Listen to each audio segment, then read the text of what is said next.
Hello students, मैं Anoop sir.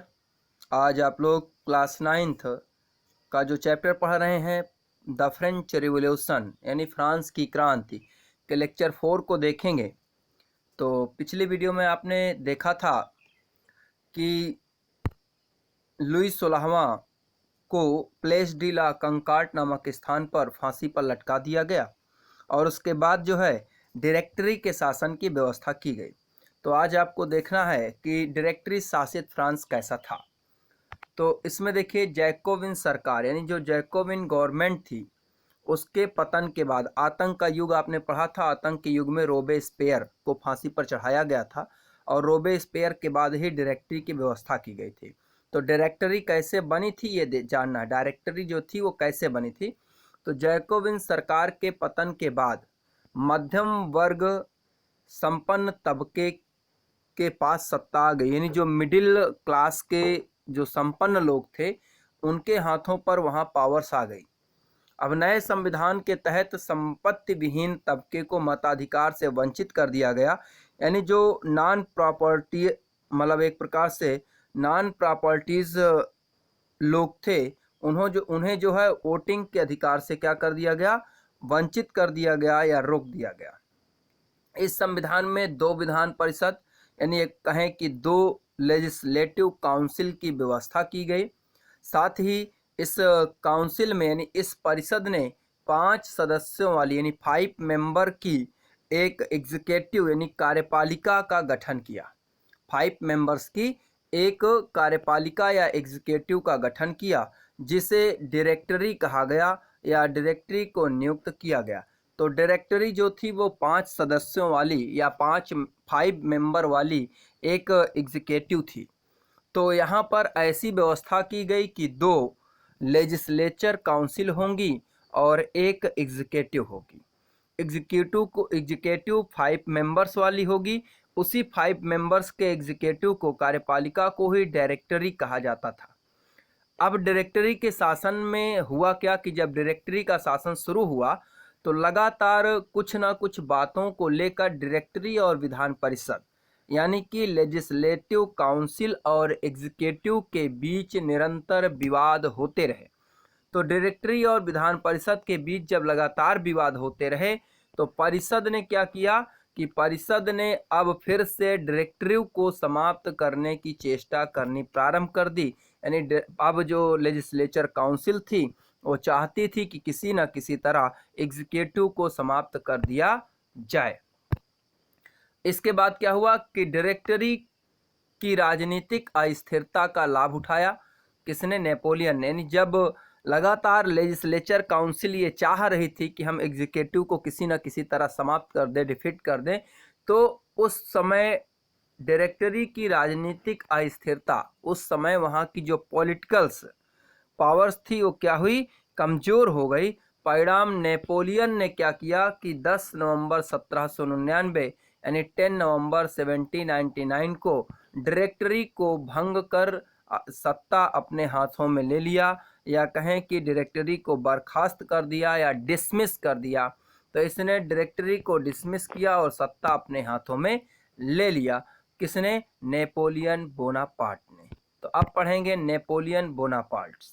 तो ये नेपोलियन बोनापार्ट हैं, इनके बारे में जानते हैं कि नेपोलियन बोनापार्ट की क्या हिस्ट्री है, यानी उनका जीवन परिचय जानना है। तो नेपोलियन बोनापार्ट का जन्म 15 अगस्त 1769 को फ्रांस के अजासियो शहर में हुआ था। यानी इनका जो बॉर्न है, जन्म है, वो कब, 15 अगस्त 1769 को फ्रांस के एक सिटी अजासियो में हुआ था। इनके फादर्स चार्ल्स बोनापार्ट और इनकी मदर लतितिया रेमोलिनो थी। ये फ्रांस की सेना के एक महान सेनानायक यानी एक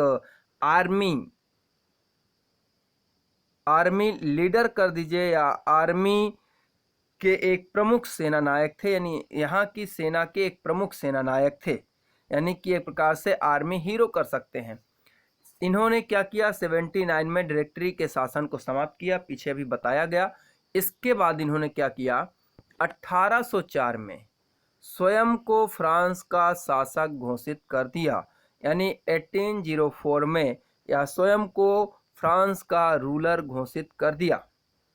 इसके पश्चात 1805, 6 और 7 ये 3 डेट 1805, 1806, 1807 को क्रमशः इन्होंने ऑस्ट्रिया, प्रसा और रूस को डिफीट किया यानी पराजित किया। इसके पश्चात इन्होंने क्या हुआ कि जब ऑस्ट्रिया, प्रसा, रूस डिफीट हो गए तो अब यूरोप में सबसे शक्तिशाली यानी सबसे पावरफुल अगर कोई गवर्नमेंट्स थी या कोई भी पावरफुल शक्ति थी तो वो कौन था? फ्रांस था। जब फ्रांस अपने पावरफुल स्थिति पर आ गया तो उसने इंग्लैंड को नोक करना या इंग्लैंड का विरोध करना शुरू किया।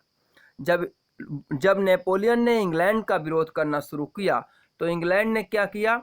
इंग्लैंड ने कुछ देशों का एक एलियंस यानी एक संगठन बनाया। उसने ब्रिटेन, रूस, प्रसा, ऑस्ट्रिया और हंगरी की सेनाओं को साथ लेकर 18 जून 1815 यानी 18 जून 1850 को वाटरलू के युद्ध में यानी बैटल ऑफ वाटरलू में नेपोलियन को पराजित किया। यानी इस युद्ध में नेपोलियन डिफीट हो गया और उसे सेंट हेलेना द्वीप में निर्वासित कर दिया गया यानी एक्साइलेड कर दिया गया, जहां पर उसकी डेथ हो गई 5 मई 1821। यानी उसे फ्रांस से निकाल कर कहाँ भेज दिया गया? सेंट हेलेना द्वीप में। और अपना शेष जीवन नेपोलियन ने सेंट हेलेना द्वीप में बिताया, जहां 5 मई 1821 को नेपोलियन की मृत्यु हो गई।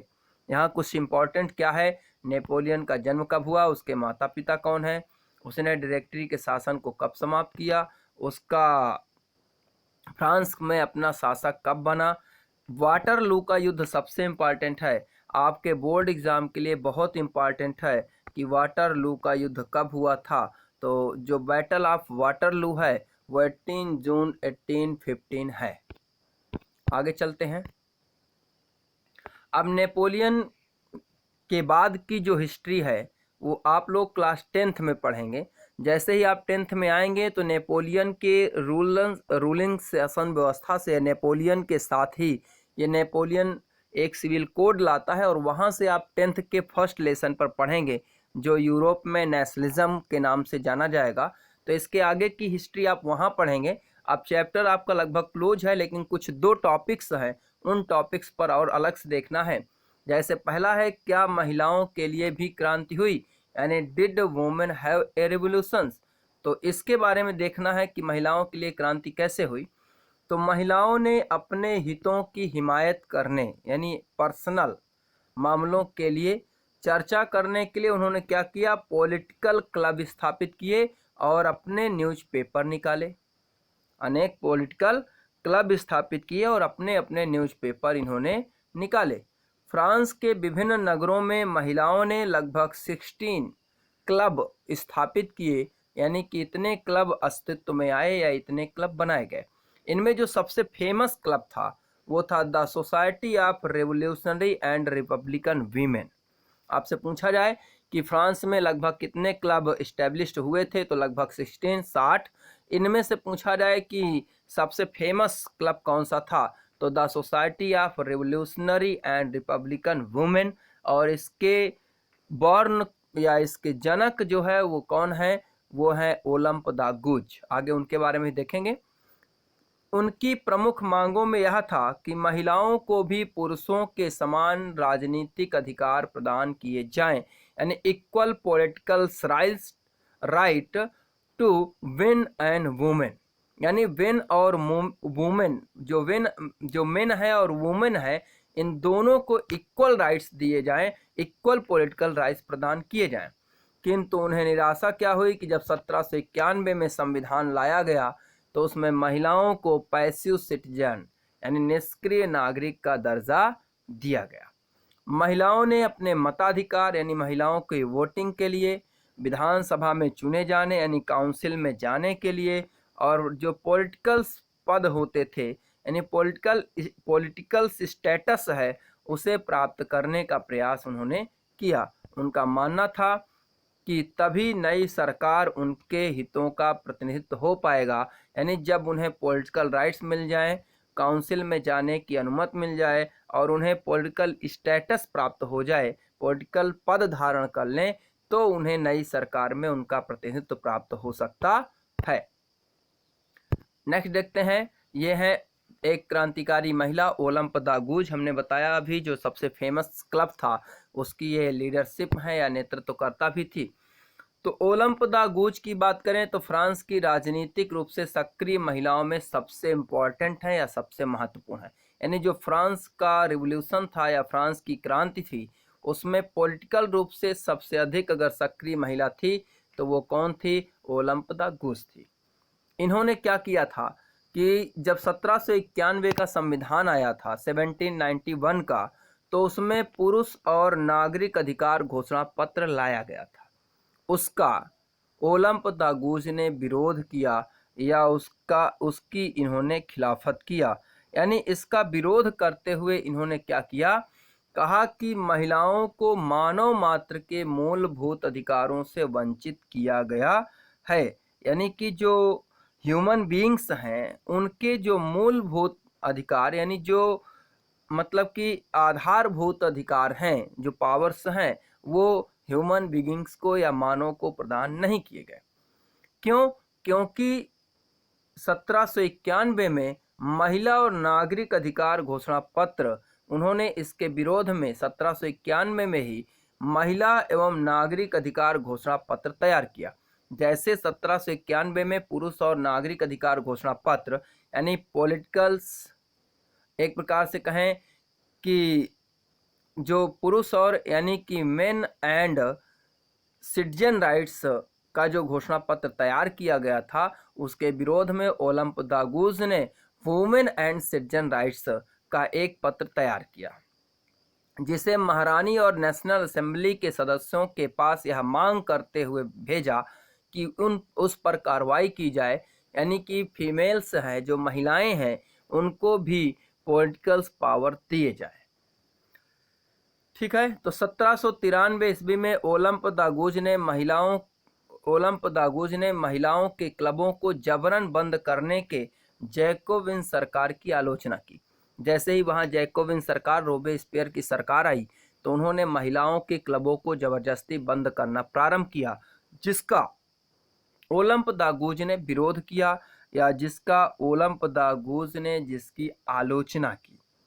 ठीक है ना, यानी कि ट्राइड किया, और मतलब कि ओलंप द गूज ने जैकोबिन सरकार, जो जैकोबिन गवर्नमेंट थी, उसका इन्होंने ट्राइड करते हुए क्या कहा कि यह जो है यानी इसका इन्होंने विरोध किया कि महिलाओं के क्लबों को न बंद किया जाए। पर नेशनल कन्वेंशन द्वारा उन पर देशद्रोह का मुकदमा चलाया गया। यानी जो नेशनल कन्वेंशन है उसने इन पर ट्रिजन का आरोप लगाया और इसके तुरंत बाद उन्हें फांसी दे दिया गया। यानी कि उन्हें जो ओलंप द गूज हैं उन्हें तुरंत फांसी पर लटका दिया गया। तो ये ओलंप द गूज के बारे में कहीं शॉर्ट नोट लिखने को आए तो आप लोग ये लिखेंगे। नेक्स्ट है फ्रांस में दास प्रथा का उन्मूलन। हमने बताया था दो चीज़ें आपको पढ़ना है।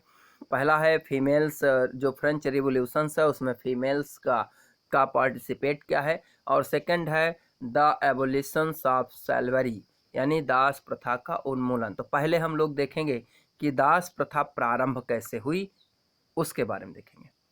तो फ्रांसीसी उपनिवेश में दासता का उन्मूलन जैकोबिन सरकार की क्रांतिकारी सुधारों में से एक था। तो ये एक लाइन आपको बताया गया कि फ्रांस में जो दास प्रथा का उन्मूलन है वो जैकोबिन सरकार के समय किया गया था, और जो जैकोबिन सरकार थी उसके सुधारों में से ये एक महत्वपूर्ण सुधार था। अब आगे देखते हैं ये है क्या दास प्रथा। कैरेबियाई उपनिवेश, कैरिबियाई उपनिवेश हैं जो कैरिबियन सी में कुछ छोटे छोटे द्वीप समूह हैं, उन्हें कैरेबियाई उपनिवेश कहा जाता है, जिसमें मार्टिनिक, गाडेलोप और सैन डोमिंगो। आगे चित्र पे देखते हैं, ये है आपका विश्व का मानचित्र। ये है यहाँ का जो पार्ट है, ये पार्ट कहलाता है कैरिबियन सी, ठीक है ना। और ये यहाँ जो छोटे छोटे द्वीप समूह है, यानी ये जो घेरा दिया हुआ है, इसी घेरे के अंदर जो छोटे छोटे द्वीप समूह हैं यही कैरिबियाई द्वीप समूह के अंतर्गत आते हैं। ठीक है ना। तो कैरिबियाई द्वीप समूह है मार्टिनिक, गॉडेलोप और सैन डोमिंगो। नेक्स्ट वाले ग्राफ पे देखते हैं। अब ये छोटा सा पार्ट दिखाया गया है, ओनली कैरिबियन सी का दिखाया गया है। इनमें छोटे छोटे पार्ट में अगर देखें तो ये यहाँ पे गॉडेलोप है, ठीक है ना,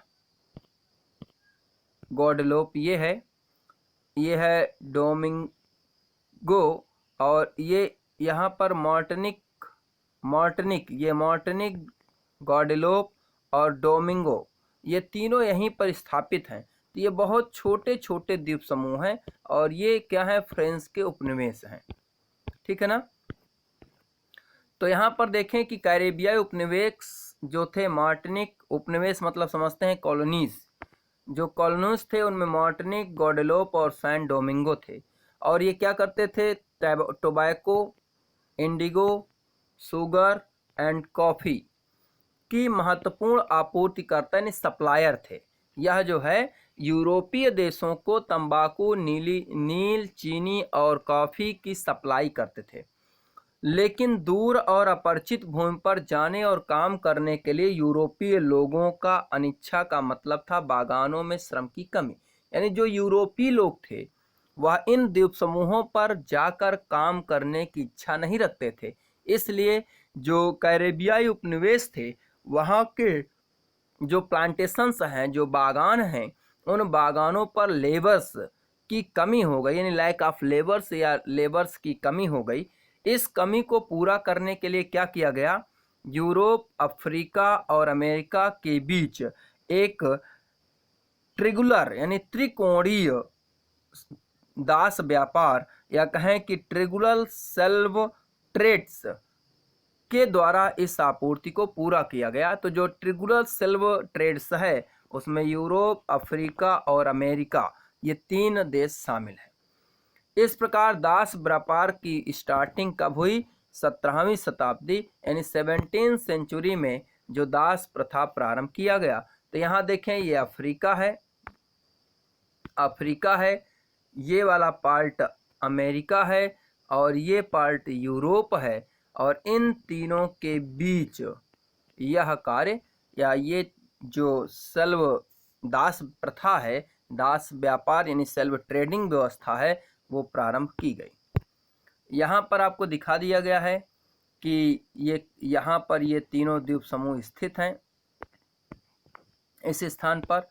नेक्स्ट चलते हैं कि फ्रांसीसी सौदागर, अब जो है होता क्या था, दास प्रथा बताई गई इन तीनों के बीच शुरू हुआ। आगे देखेंगे जो फ्रांसीसी सौदागर हैं बोर्दे और नांते बंदरगाह से अफ्रीका तट पर जहाज ले जाते थे, जहां से स्थानीय सरदारों से दास खरीदते थे।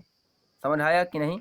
यानी कि जो फ्रेंच मर्चेंट्स हैं वो क्या करते हैं कि बोर्दे और नांते पोर्ट्स पर अपने जहाज़ों को, अपने के पोर्ट से अपने जहाज़ों को अफ्रीकन कोस्ट पर ले जाते थे और वहाँ पर क्या करते थे, सेल्व को जो है वहाँ के जो चीफ ट्रेंस हैं यानी कि जो वहाँ के सौदागर हैं उनसे दासों को खरीदते थे, फिर दासों को दाग कर उन पर हथकड़ियाँ डाल देते थे। ठीक है ना। दास को दागते थे यानी ब्रांडेड करते थे, मोहर लगाते थे, और स्केच्ड यानी ब्रांडेड एंड स्केच्ड करने के बाद उन्हें हथकड़ियाँ डालने के बाद अटलांटिक महासागर के पार कैरेबियाई देशों तक 3 महीने की लंबी यात्रा के लिए जहाज में ठूंस दिया जाता था। यानी पीछे फिर से आ जाएं, ये देखिए यहाँ पर बात कर रहे हैं, यहाँ से फ्रांस के इस बोर्दे और नांते बंदरगाह से जहाज निकलकर कहाँ आया, अफ्रीका तट पर।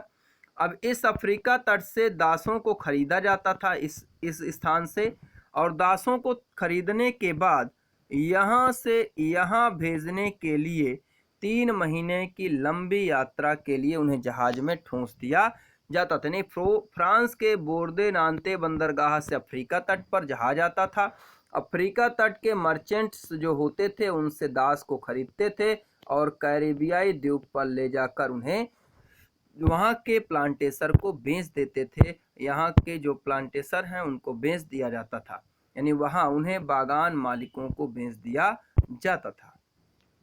ठीक है ना।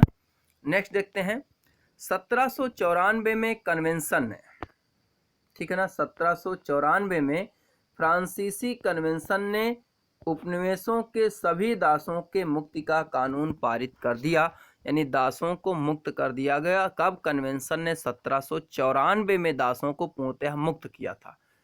किंतु 10 वर्ष पश्चात नेपोलियन जब पुनः आया तो उसने 1794 से के बाद 10 वर्ष पश्चात मतलब 1804 में नेपोलियन जब पुनः आया तो उसने दास प्रथा को फिर से प्रारंभ कर दिया, यानी जो सैलरी सिस्टम था उसको उसने फिर से स्टार्ट कर दिया। और अगर देखें तो अंततः 1848 में फ्रेंच कॉलोनीज से दास प्रथा को एबोलाइज्ड किया गया या समाप्त किया गया, यानी जो सैलरी सिस्टम है वो फ्रेंच कॉलोनीज से 1848 में अंतिम रूप से समाप्त किया गया।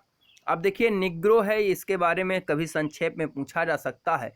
तो अफ्रीकन दासों के जो दास होते थे उसी के आसपास की एक कम्युनिटी है। तो निग्रो है क्या? अफ्रीका के सहारा रेगिस्तान के दक्षिण में रहने वाले स्थानीय लोग हैं। देखिए अफ्रीका का मानचित्र है और ये आपका सहारा डिजर्ट्स है, ठीक है ना। अब इस सहारा डिजर्ट्स के दक्षिण में देखिए यहाँ पर ये चित्र बना है, इधर ईस्ट वेस्ट ऊपर नीचे साउथ, यानी इस पार्ट पर रहने वाले स्थानीय लोग हैं। ये एक अपमानजनक शब्द है, यानी कि इसमें जो है अपमानजनक शब्द है और इसका प्रायः इस्तेमाल नहीं किया जाता। तो आपसे से पूछा जा सकता है निग्रो है क्या? तो निग्रो अफ्रीका के सहारा रेगिस्तान या सहारा डिजर्ट्स के साउथर्न पार्ट पर रहने वाले वहाँ के लोकल पीपल्स हैं या स्थानीय लोग हैं। यह एक अपमानजनक शब्द है और इसका कॉमन रूप से अब इसका प्रयोग नहीं किया जाता है। और इस प्रकार से लेसन आपका कंप्लीट होता है। और आप अगले वीडियो में यानी नेक्स्ट लेक्चर में अगर आप जो है एक्सरसाइज देखेंगे, यानी जो नेक्स्ट लेक्चर होगा उसमें आप इस चैप्टर की एक्सरसाइज को देखेंगे। Thank you for watching my video. Please subscribe my channel and like my video.